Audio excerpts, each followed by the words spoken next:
अगर आपने थंबनेल देखकर इस वीडियो को ओपन किया है तो बस इस वीडियो को कंप्लीट देखिए, क्योंकि आपको MIS के बारे में सारी जानकारी मिलने वाली है इस वीडियो में। बस शर्त यही है कि आपको ये वीडियो बिना स्किप करे पूरी देखनी पड़ेगी। ये वीडियो थोड़ी सी 10 या 15 मिनट की हो सकती है, बट आपको मैं पूरी जानकारी प्रोवाइड करने की कोशिश करूँगा। दोस्तों चलिए इस वीडियो की शुरुआत करते हैं। हम समझेंगे MIS के बारे में कंप्लीट नॉलेज। बिना देरी के मैं आपको अपनी एक्सेल स्क्रीन पर चल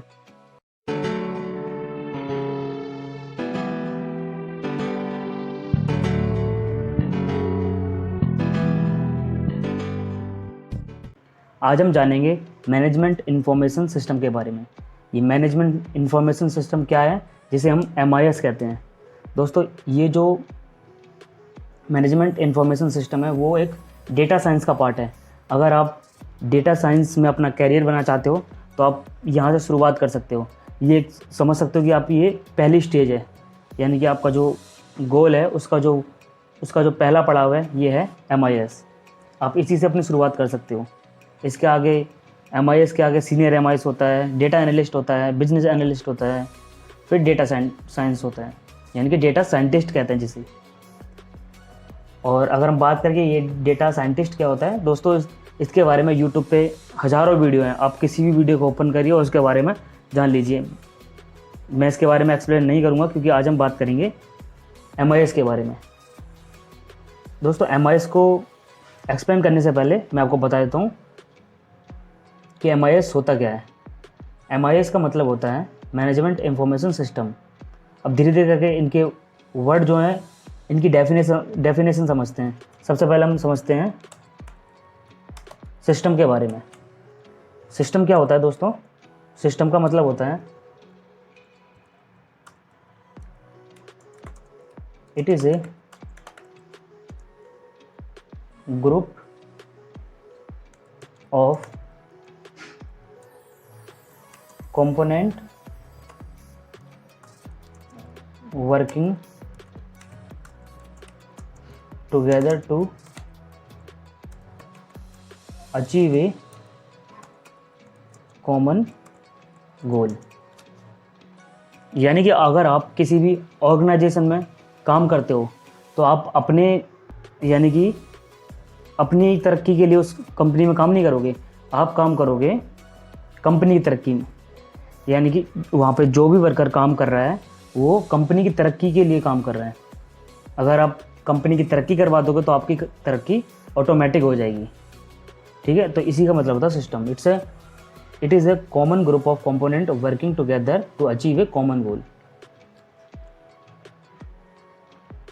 और उसके बाद समझ लेते हैं सिस्टम के बारे में। दोस्तों मैं आपको एक आसान भाषा में समझाता हूँ कि सिस्टम क्या होता है। जैसे किसी देश की एजुकेशन के बारे में कंपेयर करते हैं, हम क्या बोलते हैं कि इस देश का एजुकेशन सिस्टम बिल्कुल ठीक नहीं है। इस देश का पॉलिटिकल सिस्टम ठीक नहीं है। और इसी तरीके से हम समझते हैं इंफॉर्मेशन सिस्टम के बारे में। ठीक है, ये होता है हमारा इंफॉर्मेशन सिस्टम। अब आपके जहन में एक सवाल आ रहा होगा कि अब ये इंफॉर्मेशन क्या होती है। दोस्तों इंफॉर्मेशन का मतलब होता है, इसका मतलब होता है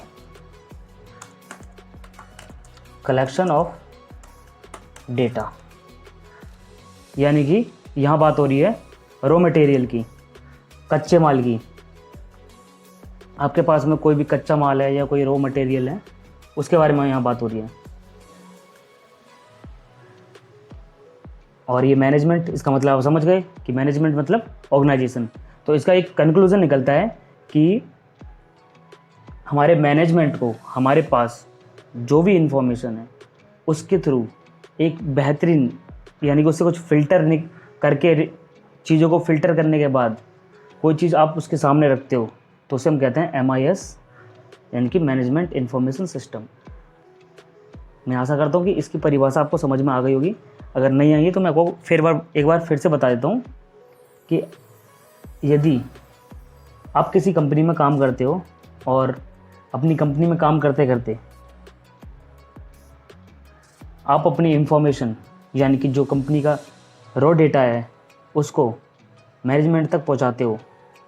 अब ऐसा तो नहीं है कि आप मैनेजमेंट तक बिल्कुल ही जैसा दिया मतलब मैनेजमेंट ने वैसा ही आपको उनके सामने दिखा देना, नहीं। एक सीक्वेंस होगा उसका, कुछ समराइज होगा, मतलब कुछ समरी में दिखाया जाएगा। इसीलिए हायर किया जाता है एक MIS को। कुछ रिपोर्ट के थ्रू दिखाया जाएगा, कुछ ग्राफ के थ्रू दिखाया जाएगा कि हम ऐसे चल रहे हैं, हमारी कंपनी की ग्रोथ ऐसे हो रही है। तो यही होता है हमारा MIS। बाकी इसके परिभाषाएँ वो काफ़ी सारी हैं, आप डिफरेंट परिभाषा भी देख सकते हो, बट मेरे अकॉर्डिंग इसकी परिभाषा यही है। और दोस्तों जो रिपोर्ट, अगर हम बात करें कि जो रिपोर्ट दिखाता है एक MIS वो कितने टाइप की दिखाता है, तो जो रिपोर्ट होती है यहाँ देखिए, हमारी जो रिपोर्ट्स होती हैं वो 3 टाइप की होती हैं। डिटेल रिपोर्ट, समरी रिपोर्ट है एक, समराइजेशन ऑफ समरी रिपोर्ट। मैं आपको एक छोटे से एग्जांपल के थ्रू समझा देता हूँ। हम पहले बात करते हैं डिटेल रिपोर्ट के बारे में। दोस्तों डिटेल रिपोर्ट के बारे में बात करते हैं तो मान लीजिए एक एम्प्लॉय है हमारी कंपनी में, तो वो एम्प्लॉय क्या करता है, अभी जैसे कि आपको पता है अभी एक लास्ट मैच हुआ था, शायद दिल्ली कैपिटल और आई थिंक पंजाब का हुआ था। तो उन दोनों के बीच में जो मैच हुआ है, अब उस एजेंट ने जिद ठान ली कि मुझे ये मैच देखने ही जाना है। तो उसने क्या किया, छुट्टी मार ली। छुट्टी मारने के बाद में वो चला गया मैच देखने। मैच देख के आया, फुल मज़े इन्जॉय करके आया, पूरा शाम को वापस लौटा एकदम फुल मज़े में। और उसको पूरी कहानी समझ में आ गई। उसने एक एक बॉल को देखा कि कैसी बॉल थी, कैसे मारा गया, कितने छक्के पड़े, क्या है, सब कुछ उसे समझ में आ गया। और उसके बाद में उसी कंपनी में एक TL था। अब TL की जिम्मेदारी थोड़ी सी ज़्यादा होती है। अब एजेंट ने क्या बहाना मार दिया, आज तबीयत ख़राब है तो इसलिए वो छुट्टी मार गया। बट TL तो नहीं कर सकता ना ऐसा, क्योंकि TL के अंडर में बहुत सारे बच्चे हैं।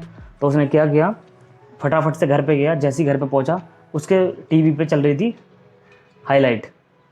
अब हाईलाइट चल रही थी तो हाईलाइट का मतलब क्या है, उसके अंदर कुछ ऐसे ही हाईलाइट पॉइंट दिखाए जाएंगे जो कि मैच में इंपॉर्टेंट रोल निभाते हैं। तो वो चीज़, और उसके अंदर भी आपको काफ़ी अच्छी नॉलेज मिल जाएगी कि कितने छक्के पड़े, कितने चौके पड़े, किसने कितने रन मारे, कितने विकेट गिरे, आपको हर चीज़ पता चल जाएगी। तो ऐसा ही हमारे TL साहब ने किया। उसके बाद बात आती है हमारे CEO साहब की। वो भी मैच के बड़े शौकीन हैं, वो भी अपना एक मैच मिस नहीं करना चाहते हैं। तो उन्हें क्या किया, अब TL से बड़ी जिम्मेदारी तो हमारे CEO साहब की है। TL तो कम से कम अपने टाइम पर पहुंच गए वहाँ पर और उनने मैच की समरी यानी कि मैच का हाईलाइट देख लिया। बट हमारे जो CEO साहब हैं उन्हें क्या किया, वो आराम से अपना चिल मार के घर पे गए 9-10 बजे तक। उसके बाद उन्होंने क्या किया, सिंपली क्रिकबज़ एप्लीकेशन खोला और उसके बाद सामने लिख के आ गया कि इस बंदे ने इतने रन मारे और इस बंदे ने इतने मारे, टॉस इसने जीता और ये टीम जीती, इसी तरीके से। तो दोस्तों मैच तीनों ने देखा। इन महाराज ने, जो एजेंट थे, इनने छुट्टी करी, अपनी सैलरी भी गंवाई। और ये थोड़े चालाक थे, इन्हें क्या किया, हाईलाइट देख ली। और ये जो थे सबसे चालाक थे, इनने ज़्यादा समय ना गवा कर उसके अंदर सिर्फ इसकी हाईलाइट देख ली, यानी कि एक समरी की भी समरी देख ली कि मैच में क्या हुआ था, किसने टॉस जीता और कौन सी टीम जीती, बस ख़त्म। तो इन्हीं रिपोर्ट को हम समझते हैं एक बार लाइव एग्जांपल के थ्रू, ठीक है। ये पहली हमारी डिटेल रिपोर्ट। इसके अंदर दोस्तों देखिए एक मैच का रुख दिया गया है इसके अंदर, यानी कि उस मैच के अंदर क्या क्या सिचुएशन हुई। अब इसके अंदर एक एक बॉल का एक्सप्लेनेशन दिया हुआ है कि Ishant Sharma to Mayank Agarwal 6 cracking shot, यानी कि एक एक बॉल पे क्या क्या हुआ उसके बारे में एक्सप्लेन किया गया है। ये होती है हमारी डिटेल रिपोर्ट। अब ये तो कुछ अलग तरीके के लिए, मतलब कुछ अलग तरीका है इसका दिखाने का, मगर जो आपको रिपोर्ट देखने को मिलेगी वो कुछ नंबर्स में होगी, ठीक है। आप ये मत समझ लेना कि हमें डिटेल रिपोर्ट कुछ इस तरीके से एक्सप्लेन करनी पड़ेगी कि ये नंबर कहाँ से आया, क्या हुआ, नहीं, ऐसा कुछ नहीं है।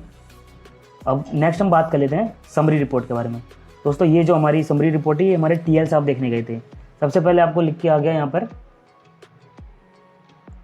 दिल्ली कैपिटल 1/7 विकेट्स, उसकी पंजाब की इनिंग आ गई यहाँ पे, और यहाँ दिल्ली के बॉलर्स आ गए, यहाँ दिल्ली की इनिंग आ गई और यहाँ पंजाब के बॉलर आ गए और ये हमारी इन्फॉर्मेशन आ गई कि कहाँ पर मैच हुआ था। ठीक है, ये इन्फॉर्मेशन आ गई।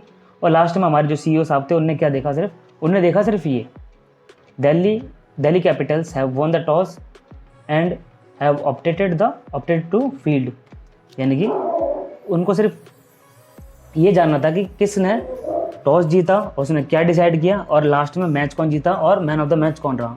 मैन ऑफ द मैच हमारे मयंक अग्रवाल जी रहे और जो पंजाब का स्कोर ये था और दिल्ली ने इसे इतने ओवर में अचीव कर लिया, बस खत्म। यानी कि जो कंक्लूजन था वो यही निकल के आया कि इन्फॉर्मेशन सबके पास में आई, मगर हमारे जो बॉस थे, यानी कि बॉस ऑलवेज राइट, तो बॉस वो जीत गए उस जंग में। तो दोस्तों यही होती है हमारी डिटेल रिपोर्ट, समरी रिपोर्ट और समराइजेशन ऑफ समरी। और जो हम बात करेंगे कुछ इस तरीके से, ये भी होती है हमारी समराइजेशन ऑफ समरी, जिसके अंदर हम देखते हैं कि कुछ चार्ट के थ्रू हम समझेंगे। अभी हमने सीरीज स्टार्ट कर दी है, इसके अंदर हम काफ़ी चीज़ समझेंगे। चार्ट किस तरीके से बनाते हैं, देखिए ये जो हमारे CEO लेवल के बंदे होते हैं, जो हमारे मैनेजमेंट लेवल के होते हैं, वो ऐसा कुछ देखते हैं। तो हमें ऐसा ही कुछ दिखा के उनको इन्फॉर्मेशन देनी पड़ती है कि ये है हमारा कंपनी का लेवल और इसी के थ्रू हम पैसा कमा रहे हैं। दोस्तों मैं आशा करता हूँ ये वीडियो आपको पसंद आई होगी और इस वीडियो में इतना ज़रूर आपको पता चल गया होगा कि रिपोर्ट किस तरीके की होती हैं और कितने प्रकार की होती हैं और MIS का मतलब क्या होता है। तो दोस्तों मिलते हैं अगली वीडियो में कुछ और शानदार जानकारी लेके। तब तक के लिए जय हिंद, जय भारत।